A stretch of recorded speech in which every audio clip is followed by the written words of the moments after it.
warahmatullahi wabarakatuh. Perkenalkan, kami dari Kelompok 4 pada Departemen Gerontik Prodi Profesi Nurse Angkatan 20 UIN Alauddin Makassar.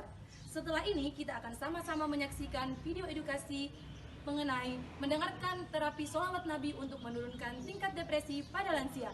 Jangan lupa like, comment, dan share. Happy watching.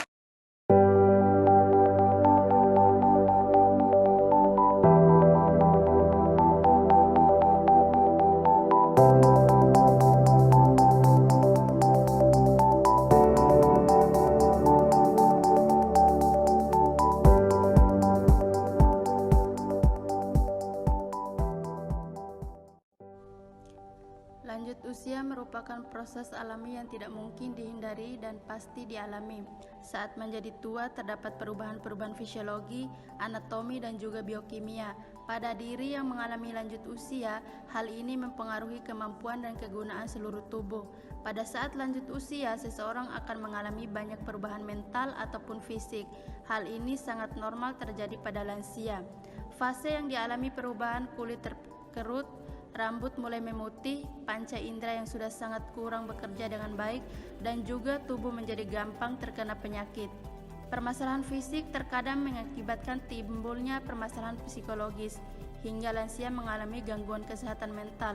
Kesehatan mental lansia merupakan salah satu keadaan di mana seseorang merasa sehat, tidak mengalami gangguan psikis, dan serta dapat berperilaku.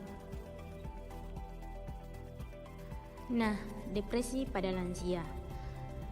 Stres merupakan respon psikologis seseorang akibat adanya rasa tertekan, ancaman, disforia, maupun kesedihan yang disebabkan karena terjadinya ketidakseimbangan antara harapan dan kenyataan yang diinginkan.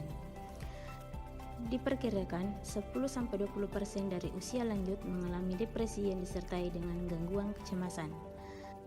Kecemasan dan depresi merupakan masalah kesehatan jiwa penyumbang dari meningkatnya jumlah disabilitas dan mortalitas pada usia lanjut. Ada dua faktor yang dapat mempengaruhi lansia menjadi stres, yaitu faktor internal dan faktor eksternal. Yang dimaksud faktor internal adalah stres yang bersumber dari diri sendiri seperti konflik dan sakit. Dan faktor eksternal itu sendiri yaitu stres yang bersumber dari luar, contohnya keluarga atau lingkungan. Lansia harus dirawat dengan sabar karena merawat lansia dapat membuat mereka merasa bahagia dan dalam kondisi baik saat di masa tuanya. Perkembangan zaman telah banyak penelitian yang melakukan berbagai macam terapi, dan salah satunya adalah terapi spiritual atau yang lebih disebut dengan terapi psikoreligius. Menurut Hawari, psikoreligius merupakan fisioterapi spiritual yang lebih tinggi dari psikoterapi psikologi lainnya. Hal ini disebabkan karena dalam psikoreligius terkandung unsur religi yang dapat membangkitkan harapan, percaya diri, serta keimanan yang pada gilirannya akan meningkatkan sistem kekebalan tubuh pada orang sakit sehingga mempercepat terjadinya proses penyembuhan. Salah satunya terapi yang diberikan adalah terapi mendengarkan sholawat Nabi. Pada sholawat Nabi terdapat syair-syair yang bercerita tentang kehidupan Nabi dan sholawat untuk Nabi yang akan menambah kedekatan kita kepada Allah Subhanahu wa Ta'ala. Sesuai dengan Quran Surat Al-Ahzab ayat 56 dengan terjemahan, sesungguhnya Allah dan para malaikatnya bersalawat untuk Nabi. Wahai orang-orang yang beriman, bersalawatlah untuk Nabi dan ucapkanlah salam dengan penuh kehormatan kepadanya. Sholawat mempunyai manfaat untuk menghilangkan kesulitan dan rasa kecemasan yang diderita oleh seseorang. Salah satu sholawat yang terbukti efektif berdasarkan penelitian yang dilakukan oleh Novia pada tahun 2019 untuk menurunkan kecemasan yang adalah sholawat Tibil Qulub. Sholawat Tibil Qulub ataupun yang biasa disebut sebagai sholawat Nuril Absor atau sholawat Syifa yang artinya obat, ialah salah satu sholawat tibia yang terdapat kandungan untuk bertawasul kepada Nabi Muhammad SAW dan memiliki kelebihan sebagai penawar jasmani serta rohani. Mendengarkan sholawat dengan suasana tenang dapat menurunkan respon fisiologis dengan jalan mengurangi rangsangan saraf otonom yang menghasilkan efek relaksasi.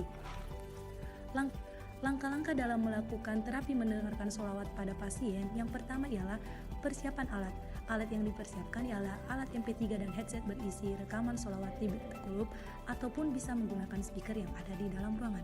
Yang kedua, persiapan klien untuk kontrak waktu. Yang ketiga, posisikan klien dengan posisi yang nyaman, kemudian putarkan sholawat sekitar 20-30 menit yang dilakukan 2 kali dalam sehari. Jangan lupa evaluasi perasaan sebelum dan sesudah diberi intervensi mendengarkan terapi sholawat Nabi. Mari kita sama-sama mendengarkan bunyi dari sholawat Tibil Qulub.